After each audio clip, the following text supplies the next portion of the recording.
kid, I have read so many books. And I have even read books about books. But never, ever, ever have I read a book about a bookshelf. The friendly bookshelf. Oh, so this is a first, a one-of-a-kind? It is a first of one-of-a-kind experience you're about to experience. Whoa, that's exciting. The bookshelf looks so friendly and nice with rosy pink cheeks. Hey, pink cheeks like me, Pink Bear. Yeah, you already like it, don't you? I do. Okay, can I snuggle next to you? Of course. Are you snuggled in, kid? You ready? Yeah? Gotta get comfortable for story time. I know. Because we want to be relaxed and just really be comfortable so nothing distracts us and we could just experience the book. All right. I can feel that you are comfortable, so let's go. Oh, this book belongs to you and me and the KidTime family. And do you see this? It is dedicated to us by Catherine and Caroline, who happen to be the writers, book lovers of KidTime StoryTime. That's you. Everyone has a story. That's true. Thank you for being part of ours with a little heart. Always be your shelf. Get it? Get it? Yourself, your shelf. Love, Catherine and Caroline. Doesn't that feel extra special? Fun fact, they are twins. What? They're twins, like sisters? Yep, they sure are. Whoa, that makes me think. Do you think that one day I can maybe write a book with my brothers? Oh, I don't see why not. I mean, siblings can do things together, although I'm thinking that maybe more Red Bear, because Green Bear's going to be hard to, get him to sit long enough to write a book. Oh, that's good advice. Thank you. You're welcome. Shall we? Oh, the surprises keep coming. We have a bookmark. Make your bookmark on the world. Get it? Make your mark on the world. Bookmark. This book is already full of surprises. Okay. Oh, I love a library and the smell of books. And then I see books and they're beautiful and I get inspired. And then I want to take like a million home.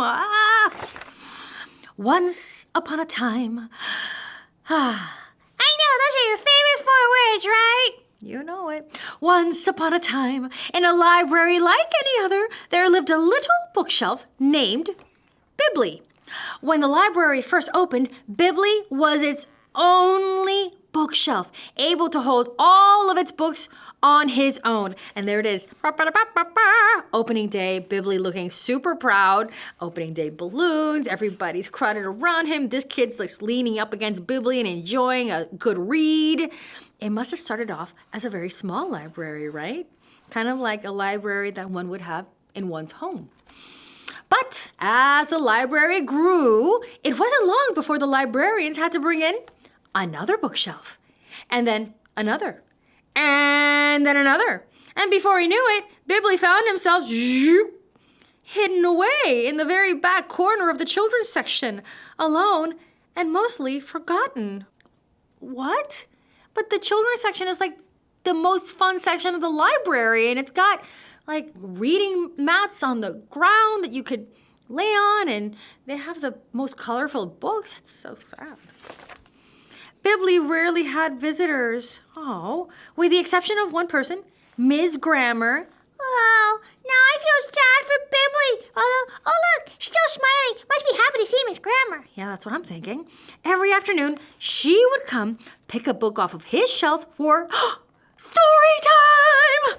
Bibley's favorite part of the day. Bibley loved listening to the children go ooh and ah as she read stories about adventure, magic, friendship, and many other wonderful things a bookshelf could only dream of. Look, there they have a live and in-person KidTime StoryTime happening. And the kids are on the reading mat, like I told you, because these kids sections always have reading mats. They even brought a literary dog. But while listening to these tales, Bibley couldn't help but notice that never, not once, had he heard a story about a bookshelf like him. He's trying to think. He's imagining a book about a bookshelf, but it does not exist. What would a story about a bookshelf be like? Bibley would wonder. Would Miss Grammer choose it for story time? Would it make children crowd around and go ooh and ah, the dreams of Bibley the bookshelf? Bibley decided that there was only one way to find out. For the first time ever, he wiggled away from his corner. And the other guys are like, what is going on here? Where are you going, Bibley?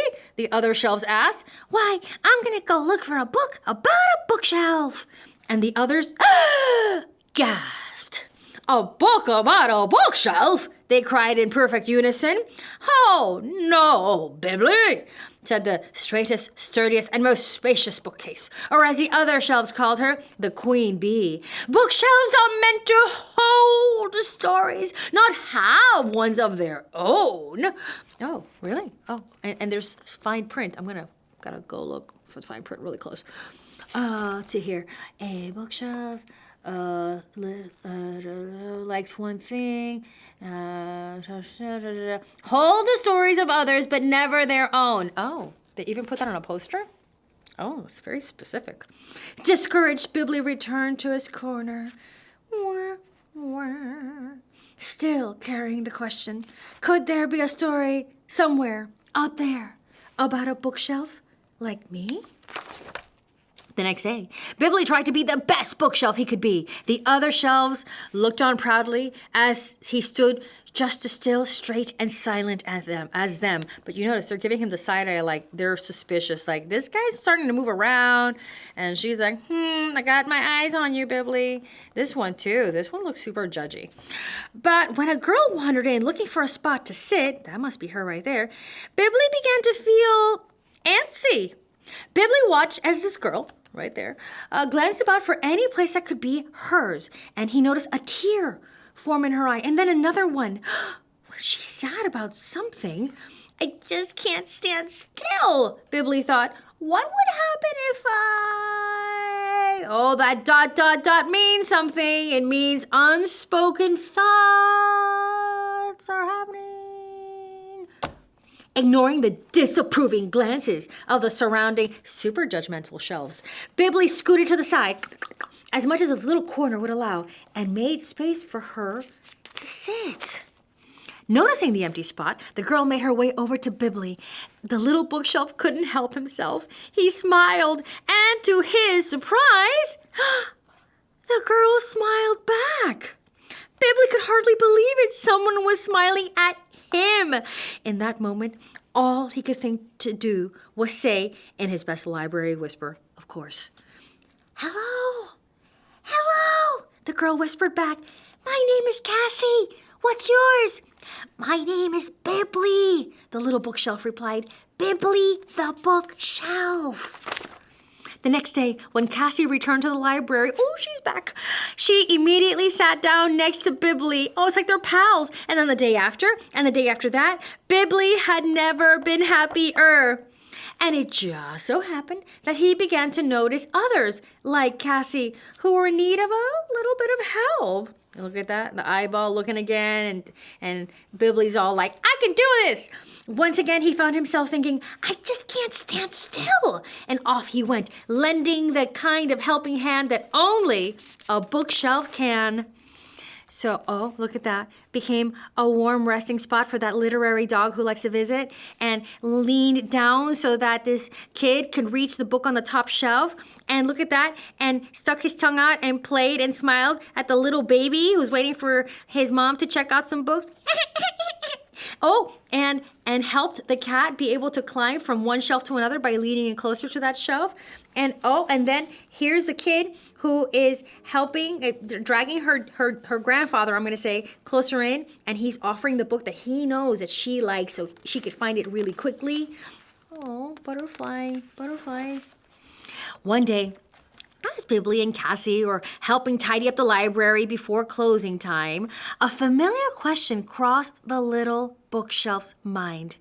So when Cassie noticed him staring off into space, she whispered, "What is it, Bibley?" Shyly, Bibley confessed, "I was just wondering, do you think there could be a story somewhere about a bookshelf like me?" Oh. And again, that poster is right there. It says here, bookshelves Let's see. So tiny writing.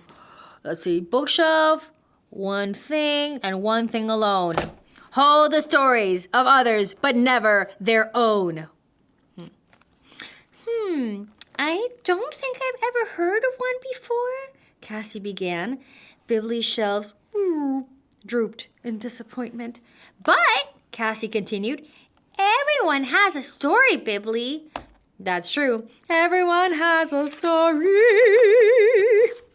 The following afternoon, Bibley was surprised when Cassie didn't make her way to her usual spot. Oh. Yeah, that would feel weird, like your best friend sat at somebody else's table at lunch or something. Instead, Bibley watched as Cassie walked over to Miss Grammer, hey, Miss Grammer, and whispered something in her ear. Miss Grammer nodded, and the two headed towards story time together. And there are the kids, and there's a literary dog, and there's a lady at the front who helps you check out the books, and there's the reading mat, and there's the comfy storyteller chair. Good afternoon, everyone, Miss Grammer said. Today, instead of reading to you myself, we have a very special storyteller who has written a story just for you. Written a story? Oh.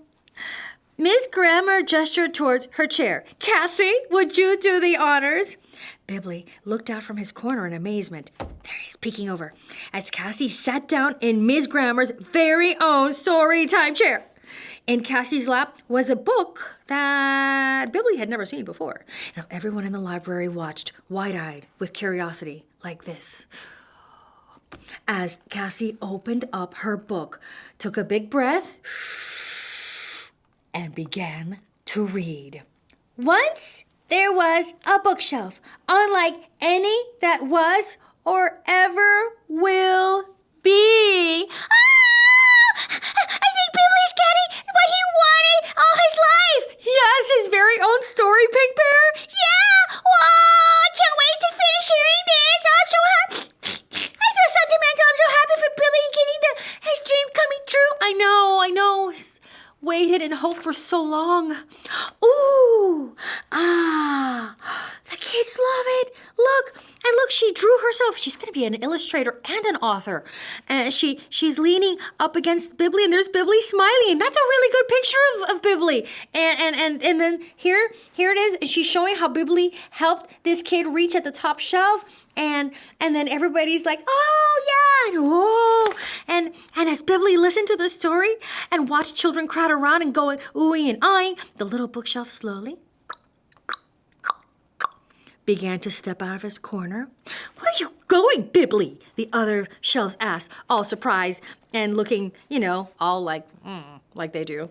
Why, I'm going to go listen to a book about a bookshelf. As Bibley approached, Cassie scooted to the side to make room for him before reading the final words of the story out loud.